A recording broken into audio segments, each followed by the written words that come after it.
Ladies and gentlemen, this is TVP World. You're watching another edition of Break the Fake, where we debunk fake news and combat false narratives. I'm your host, Benjamin Lee, and let's get rolling. Now, the dynamic duel of global diplomacy strikes again. Just when you thought the geopolitical theater couldn't get any more farcical, along comes Olga Skabeyeva to announce that Russia and North Korea have collectively decided that they're just not that into talking with the United States. How devastating! I'm sure Washington is absolutely beside itself with grief over this heartbreaking news.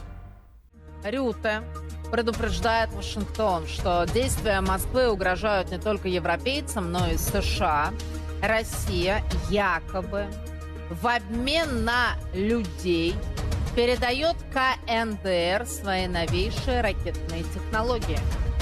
Генсек НАТО рассказал, что собирается обсудить этот вопрос с Дональдом Трампом лично. Хотя Трамп вообще единственный президент США, который с Кимом встречался, называя его «Рокетмен» — человеком-ракетой. Сейчас пустые беседы с президентом Америки Пхеньяну уже не нужны. У КНДР появился стратегический партнер в виде России и осталась поддержка Китая. Так что Пхеньян будет и дальше двигаться к своим ядерным рубежам.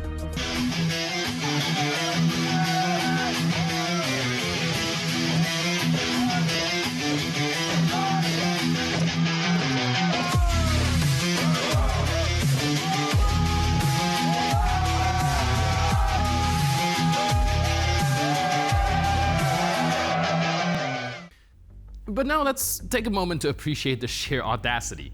Trump's legendary phone calls to Putin apparently aren't sufficient to bridge the chasm. Who would have thought that a few whispered sweet nothings wouldn't really solve the world's problems? And now, Russia isn't content with being the Lone Ranger of obscenity. They've partnered up with North Korea to form the ultimate axis of isolation. Skabeyeva, ever the beacon of impartial journalism, delivers this proclamation as if the world should tremble at the thought. Perhaps she envisions the international community on its knees, begging for a return to the negotiation table. In reality, it's more like watching two toddlers declare that they're running away from home because bedtime was moved up. It's almost endearing, really, how they believe that this grandstanding boosts their leverage. Refusing dialogue and international relations is the diplomatic equivalent of plucking your ears and shouting, "I can't hear you." Meanwhile, the rest of the world rolls its eyes and carries on with the grown-up conversations. So while Russia and North Korea huddle together, plotting who knows what, the international community is reminded that some players prefer theatrics over substance. Maybe next time they'll announce that they're forming their own club, one where denial and delusion are their only membership requirements. In the end, this melodrama only underscores their dwindling influence. After all, it's hard to take seriously a pair that opts out of dialogue in favor of monologues nobody asked for. But hey, every good play needs its comic relief, and Russia and North Korea seems all too eager to audition for the part. Belarus, the gift that keeps on giving to European security concerns. If nuclear weapons, saboteurs, spies, and a manufactured migrant crisis weren't enough, they're now vying for the title of Europe's most problematic neighbor. It's almost as if Belarus looked at Russia and North Korea and thought, hey, hold my vodka. Now let's start with nuclear weapons. Nothing says responsible international player like offering your backyard to Russia's nukes. Perhaps Belarus believe that hosting weapons of mass destruction will finally get them the attention they've been craving. After all, who needs diplomacy when you have a glowing reputation? Then there are the saboteurs and spies. Belarus has seemingly turned espionage into a national pastime. European countries are now dealing with more Belarusian undercover agents than actual tourists. Who needs legitimate travelers boosting your economy when you can have clandestine operations straining international relations? It's a bold strategy, Cotton. Let's see if it pays off. And let's not forget the humanitarian masterpiece that was the orchestrated migrant crisis, luring desperate people from conflict zone with false promises only to shove them across the EU borders. Pure class act, weaponizing human suffering to score political points as a move so cynical that even North Korea might raise an eyebrow. But hey, why strive for stability when you can specialize in chaos? Belarus is rapidly becoming a burning issue for European security, and not in a charming let's gather around the campfire type of way. With their antics, they're like that one neighbor who insists on mowing the lawn at 6 a.m. on a Sunday, but instead of lawn care, it's international provocations.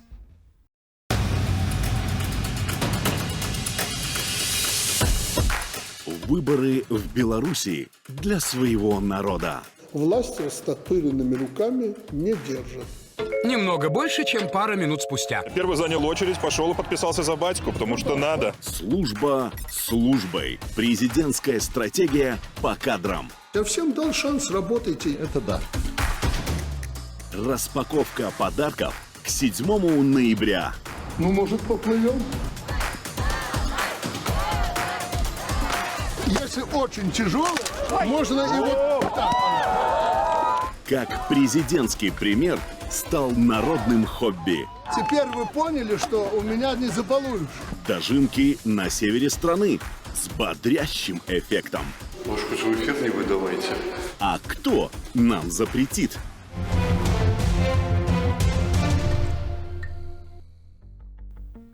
So, what's next on Minsk's bucket list of disruptive behaviors? Perhaps they'll start a space program to spy on everyone from orbit, or maybe develop cyber capabilities to hack into European bake sale fundraisers.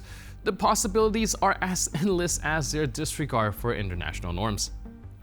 In the grand scheme of things, Belarus's actions are not just a cry for attention. They're a full-blown tantrum on the global stage. Europe might have been patient so far, but even the most tolerant neighbors have their limits. It's high time for Belarus to reconsider its choices, unless their endgame is international isolation. As for Russia and North Korea, well, they must be proud. It's not every day that you see your protege excel in the fine arts of intimidation and destabilization. Perhaps they can all form a club where they blatantly disregard peace and security. In any case, Europe's dealing with a trio that seems more interested in playing dangerous games than engaging in constructive dialogue. And while they might find their own antics amusing, the rest of the world is less entertained. German Chancellor Olaf Scholz has announced that he'll speak with Russian President Vladimir Putin at the right time. Apparently, the right time is perpetually just around the corner, a masterclass in diplomatic procrastination. Scholz assures everyone that Kyiv should also be part of these discussions about Ukraine, which seems like a painfully obvious statement. But hey, when dealing with Putin, it's best to clarify, even the basics. His last conversation with the Russian leader was in late 2022, a chat that must have been so productive that it took nearly 1 year to consider a follow-up. Meanwhile, Putin's surely on the edge of his seat, thrilled at the prospect of hearing Germany's nuanced opinions on his special operation. And after all, who could resist the charms of a leader who specializes in expressing deep concerns without actually committing to any decisive action? And Belarus, loyal as ever to Russia, must be enjoying the show, happy to continue playing Europe's pesky neighbor while Germany contemplates the right time for phone calls. It's almost as Scholz believed that Putin is a rational partner in a civilized dialogue, rather than a leader using aggression to redraw maps. Perhaps Berlin imagines a friendly chat will remind Moscow of the importance of diplomacy, a concept Russia has clearly demonstrated that they interpret quite flexibly. Now, Scholz's insistence on keeping this communication channel open might make sense to someone still clinging to a pre-2022 worldview. But the rest of Europe might argue that calling Putin yet again is less about diplomacy and more about indulging a fantasy. In the end, Scholz's approach appears as methodical as it is lethargic.